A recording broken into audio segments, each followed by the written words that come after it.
Il y avait un homme nommé Eric Richens qui vivait avec sa femme et leurs 3 enfants. Ils étaient une famille heureuse et s'aimaient beaucoup. Mais une nuit, Eric est allé se coucher et ne s'est jamais réveillé. Au début, tout le monde pensait qu'il était mort naturellement. Mais après la sortie des résultats de l'autopsie, ils ont découvert qu'il avait été tué. Et celui qui l'avait tué était l'une des personnes les plus proches de lui. La même personne qui pleurait sa perte avec une grande douleur et ne pouvait pas supporter sa séparation. L'histoire d'aujourd'hui vous fera bien réfléchir aux personnes en qui vous avez confiance.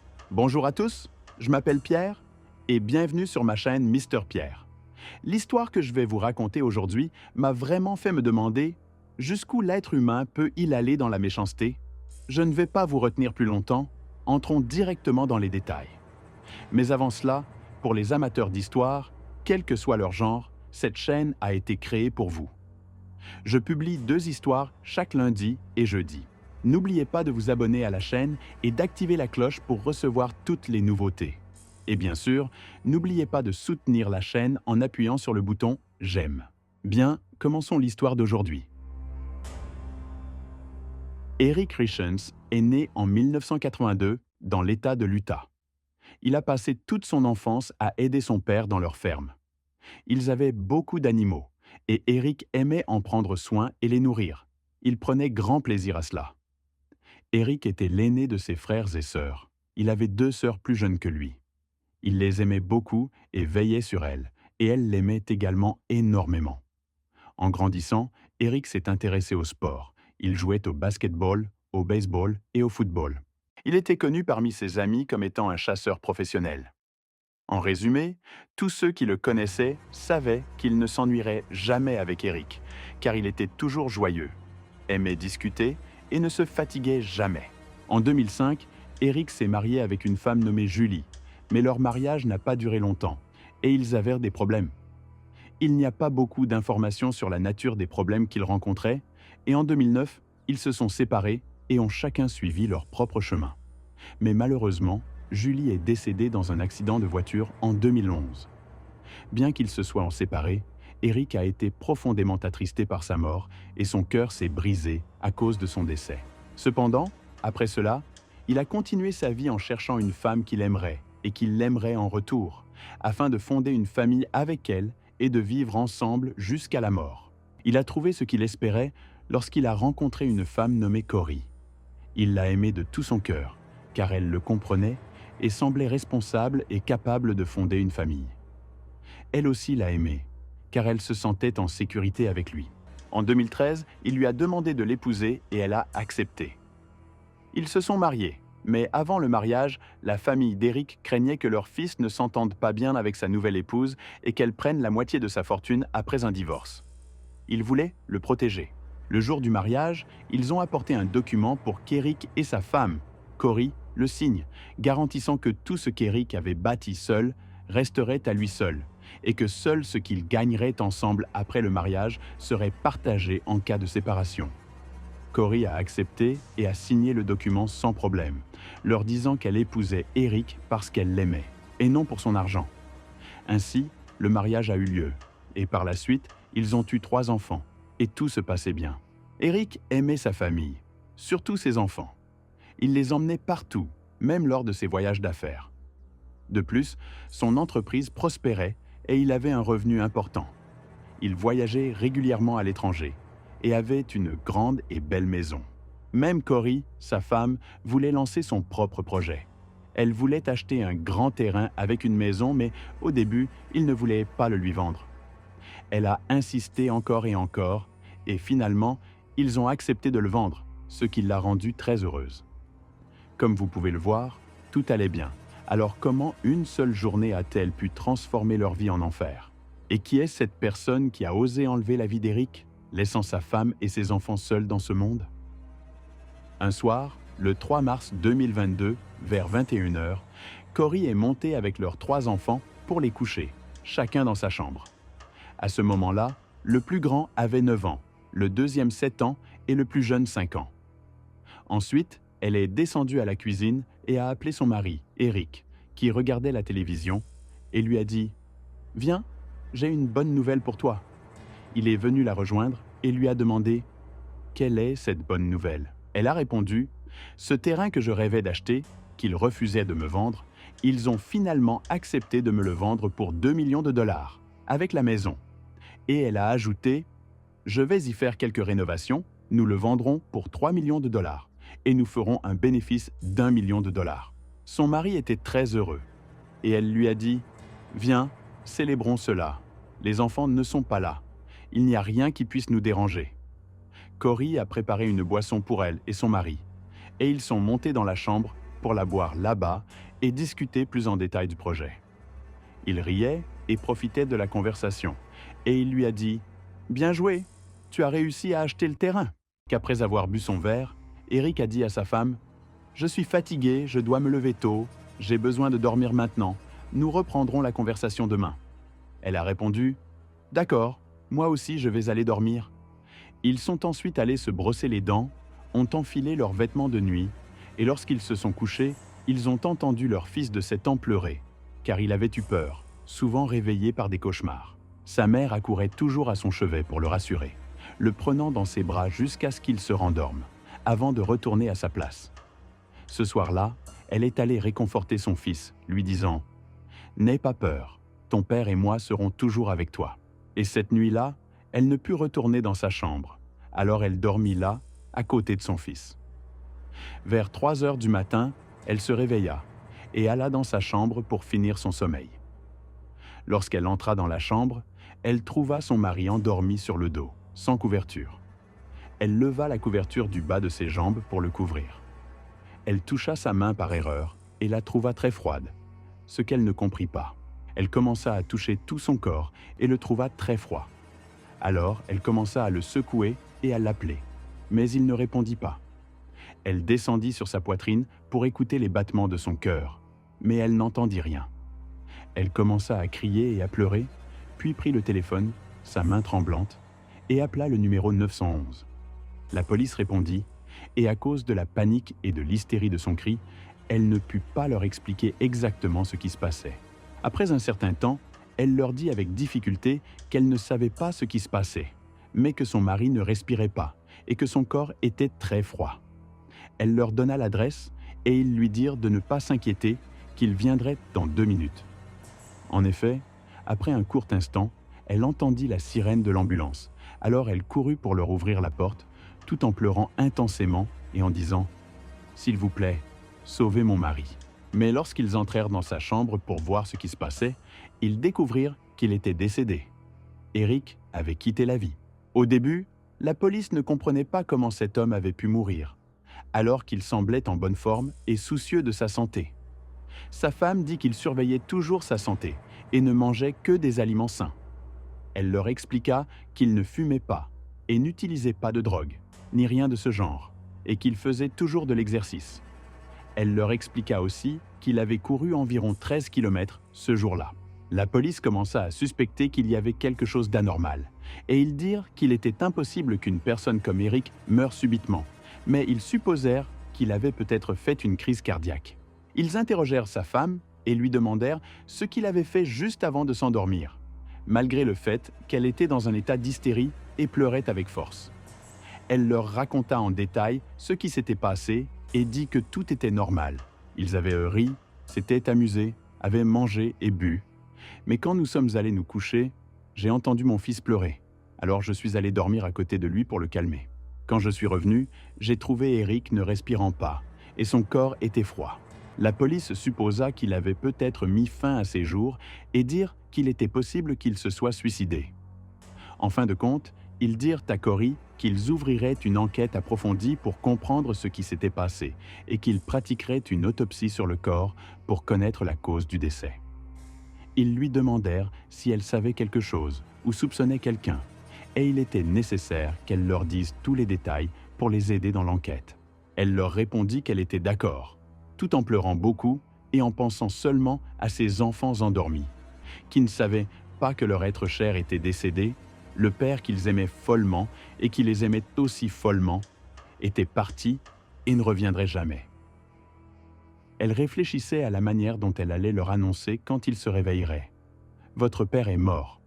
En effet, c'était très difficile, et quand ils se réveillèrent le matin, et qu'elle leur annonça, ils furent choqués, surtout celui qui avait 9 ans et celui qui avait 7 ans, et ils pleuraient beaucoup et ne pouvaient pas supporter la perte de leur père. En même temps, elle contacta le père d'Eric, sa mère et ses sœurs, et leur annonça la nouvelle la plus horrible qu'ils pouvaient entendre, et leur dit « Votre fils est mort ».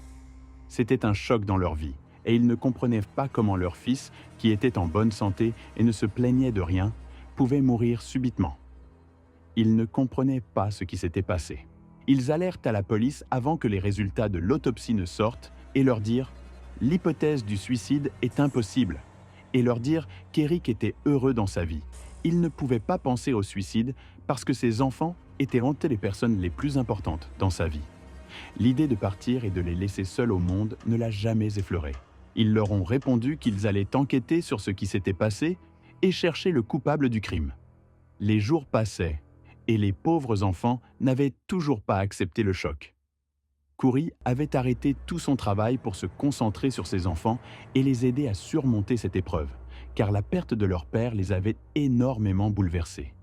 Son plus jeune fils, âgé de 5 ans, lui demandait à chaque fois où était son père, pourquoi il tardait, pourquoi il ne revenait pas. Il ne comprenait pas ce qu'était la mort et ignorait que son père ne reviendrait jamais. Quant aux enfants un peu plus âgés, ils comprenaient ce qui se passait, mais ils posaient encore beaucoup de questions à leur mère comme « Est-ce que papa nous voit? Est-il avec nous? Pensera-t-il toujours à nous ?» Ces questions étaient très difficiles pour leur mère, qui voyait ses enfants souffrir sans pouvoir faire grand-chose. Elle faisait tout son possible pour alléger leur douleur. Elle recherchait sans cesse sur Internet des livres pour aider les jeunes enfants à surmonter la perte d'un être cher, espérant que ces livres pourraient aider ces enfants à faire face à la perte de leur père. Cependant, elle ne trouvait que des livres très simples qu'elle achetait et ramenait à la maison. Mais ces livres ne semblaient pas avoir d'effet ni les aider.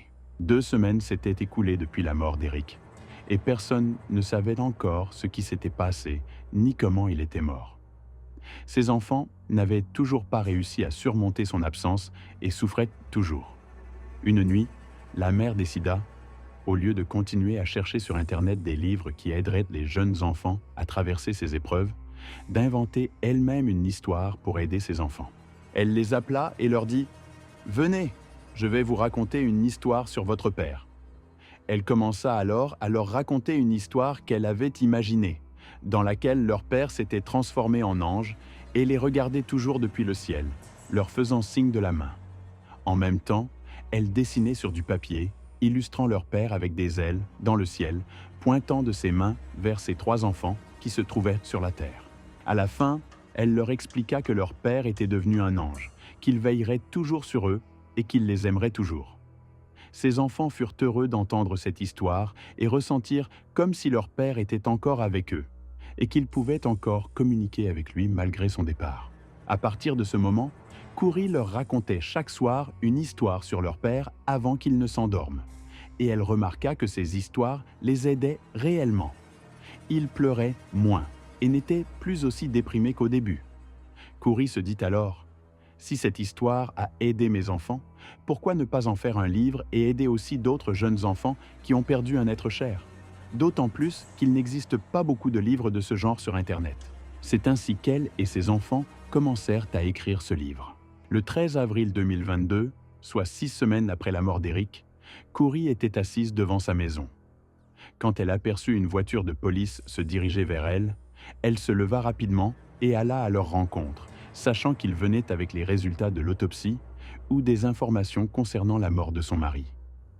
Un policier descendit de la voiture et lui dit « J'ai de mauvaises nouvelles. Les résultats de l'autopsie sont arrivés et votre mari n'est pas mort de cause naturelle. Il est décédé à la suite d'un empoisonnement à une substance toxique. Une petite quantité de cette substance peut tuer un homme, et on a trouvé une autre substance toxique dans son sang qu'il avait déjà empoisonné à 4 reprises auparavant. Cela signifie que le meurtrier lui avait administré du poison à 4 reprises avant sans qu'il ne meure, et la dernière fois, il lui a donné ce poison jusqu'à ce qu'il en meure. » Kouri fut choqué et commença à pleurer. Les policiers ont ajouté en disant « Ne vous inquiétez pas, madame, nous ferons tout notre possible pour retrouver le coupable. » Ils lui ont dit nous devons vérifier tous les appareils électroniques qui lui appartenaient pour voir avec qui il a récemment été en contact et qui il a fréquenté. Elle leur a répondu « D'accord, mais je n'ai que son téléphone ».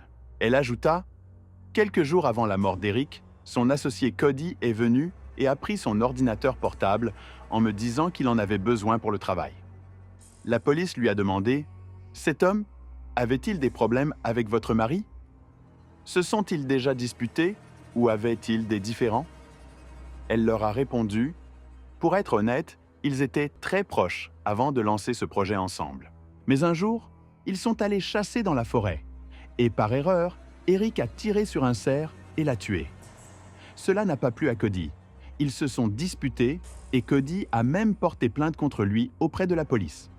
À cause de cela, Eric a été interdit de chasse dans tout l'État de l'Utah. Et depuis ce jour, ils ne se parlaient plus, même s'ils continuaient à travailler ensemble. Le travail était la seule chose qui les liait, rien d'autre. Elle ajouta « Vous devez enquêter sur lui. Il se pourrait qu'il soit celui qui a empoisonné mon mari. » Ils lui répondirent « Merci beaucoup pour ces informations. Nous allons enquêter sérieusement sur cette affaire et nous vous tiendrons au courant de ce que nous trouvons. » Elle les remercia également et ils partirent. Maintenant, la police soupçonne une seule personne, Cody, l'associé d'Eric. Mais après avoir enquêté sur lui, vérifié ses antécédents et examiné sa relation avec Eric, ils ont découvert qu'il était impossible qu'il soit l'empoisonneur. Alors, qui pourrait être le coupable? Au début, la police était fatiguée de chercher celui qui avait commis le crime. Et le problème était qu'ils ne trouvaient aucune preuve qui les conduirait au criminel. Pendant ce temps, Corey se concentrait uniquement sur ses enfants et sur le livre qu'ils écrivaient ensemble. Enfin, le 5 mars 2023, soit exactement un an après la mort d'Eric, Corey publia son livre sur Amazon, intitulé « Are You With Me? Es-tu avec moi ?» En très peu de temps après sa publication, les gens ont commencé à l'acheter et l'ont beaucoup apprécié. Corey recevait des invitations à des émissions et des interviews pour leur raconter comment elle avait écrit ce livre et le secret de son succès. En réalité, elle ne s'attendait pas à ce que son livre ait autant de succès. Chaque fois que quelqu'un l'appelait pour une interview, elle y allait et était fière de ce qu'elle avait accompli avec ses enfants. Elle disait que si son mari était encore en vie, il serait fier d'eux et aimerait cela. Mais ce que Corey ne savait pas, c'est que la popularité de ce livre aurait des conséquences négatives et vous en découvrirez la raison plus tard. Depuis la mort d'Eric, la police cherchait son assassin. Ils ont examiné tous ses téléphones ainsi que ceux de ses amis. Toute personne ayant connu Eric a vu son téléphone inspecté et il récupérait même les éléments supprimés. Au cours de cette enquête, ils ont trouvé sur le téléphone d'une personne proche de lui un indice suggérant que c'était cette personne qui l'avait tué. Cependant, ils n'avaient pas assez de preuves pour l'arrêter. Ils continuaient donc à surveiller et chercher d'autres preuves solides pour pouvoir l'arrêter sans problème. Cette preuve est arrivée après que Corey ait publié son livre. Suite à ses nombreuses apparitions à la télévision, les gens ne s'intéressaient plus uniquement à elle et à son livre, mais aussi à l'affaire de la mort de son mari. Et tout le monde voulait savoir qui était le coupable. En d'autres termes, son histoire était devenue une affaire d'intérêt public. Par la suite, certaines personnes sont allées voir la police en affirmant qu'Eric avait été tué et qu'ils savaient qui l'avait tué.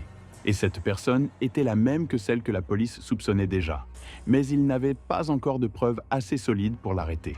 Le 8 mai 2023, ils ont obtenu suffisamment de preuves pour arrêter cette personne et le meurtrier était entre les mains de la police. Pour découvrir qui était le coupable, revenons un peu à la nuit où Eric a été tué, c'était le 3 mars 2022. Après avoir mis ses enfants au lit, Corey est entrée dans la cuisine et a préparé une boisson pour elle et son mari. Elle est ensuite montée à l'étage où il se trouvait, lui a tendu son verre et ils ont bu ensemble. La boisson que Corey avait préparée contenait plusieurs ingrédients, de la vodka, du gingembre et du citron. Mais dans le verre d'Eric, il y avait un autre ingrédient supplémentaire, un poison. Cela signifie que c'est Corey qui a tué son mari. Toute l'histoire qu'elle avait racontée à la police à propos du fait qu'elle l'avait appelé à la cuisine pour lui annoncer une bonne nouvelle, qu'il s'était réjoui et avait fêté cela, était fausse. Même l'histoire selon laquelle leur fils avait eu peur et qu'elle avait dormi à ses côtés était également un mensonge. Après avoir mis le poison dans le verre de son mari, elle est restée à ses côtés, l'observant mourir. Ensuite, elle s'est promenée dans la maison, a pris son téléphone et a commencé à chercher le meilleur centre de détention pour riches aux États-Unis, ainsi que la façon de supprimer les preuves électroniques.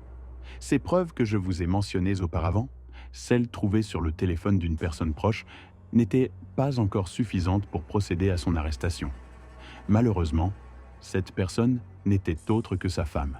Après la publication du livre et ses apparitions médiatiques, les parents et sœurs d'Eric ont compris qu'elle était responsable de la mort de leur fils, car ils la voyaient à la télévision, active et souriante, sans sembler préoccupée par quoi que ce soit. Ils avaient l'impression qu'elle exploitait la mort de leur fils pour gagner de l'argent. Ce sont les mêmes personnes qui avaient informé la police plus tôt que le meurtrier était sa femme, en mentionnant également les problèmes majeurs qui existaient entre eux. Je ne sais pas pourquoi ils ne sont pas allés voir la police plus tôt. Peut-être ne voulaient-ils pas l'accuser avant d'en être certains. Une autre chose qui a confirmé à la police qu'elle était bien coupable, c'est qu'ils ont découvert qu'elle avait acheté le poison sur un site vendant des produits illégaux. Ils ont ajouté cela à ses recherches sur Google. Et la nuit où son mari a été tué, d'après les témoignages de sa famille, elle a été officiellement arrêtée. Ce qui est important, c'est qu'Eric et Corey n'étaient pas un couple heureux comme elle le prétendait. Au début, ils étaient heureux et amoureux, mais ensuite Eric a découvert que Corey prélevait beaucoup d'argent de son compte et contractait de nombreux prêts en son nom et au nom de son entreprise. Cela l'avait énormément irrité, et les problèmes entre eux s'étaient aggravés à tel point qu'il lui avait dit « C'est fini, on en a terminé ». Ils avaient entamé une procédure de divorce même s'ils vivaient encore ensemble. Étant donné que Corey attendait la finalisation des procédures de divorce, elle avait souscrit une assurance vie pour son mari d'un montant de 2 millions de dollars, afin de pouvoir toucher l'argent s'il lui arrivait quelque chose. Elle l'a ensuite tué pour prendre l'argent et a écrit ce livre destiné à aider les enfants qui ont perdu un de leurs parents, pour aider ses propres enfants à surmonter la perte de leur père, qu'elle avait elle-même tué. Auparavant, elle avait tenté de le tuer à 4 reprises sans succès, jusqu'à ce que la Saint-Valentin arrive. Ce jour-là, elle lui a préparé un repas et a attendu son retour du travail. Lorsqu'il est rentré, elle lui a servi le repas immédiatement. Et après l'avoir mangé, il a eu des crampes si sévères qu'il ne pouvait plus marcher et rampait pour essayer de prendre un médicament. Quelques jours plus tard, la même chose s'est reproduite après qu'il ait mangé un autre repas qu'elle lui avait préparé, provoquant à nouveau des crampes intenses. À ce moment-là, sa sœur était avec lui, et lorsqu'il s'est rétabli, il lui a plaisanté. « Est-ce que ma femme m'a empoisonné ?» Il pensait plaisanter, mais en réalité, c'était vrai. Bien sûr, Corey a nié tout cela, et le procès est toujours en cours. Cependant, si elle est reconnue coupable de manière définitive, elle sera condamnée à mort. Quant à son livre, il n'est plus vendu sur Amazon et plus personne ne l'achète. Voilà l'histoire d'aujourd'hui. N'oubliez pas de mettre un j'aime. On se retrouve pour une nouvelle histoire. Prenez soin de vous.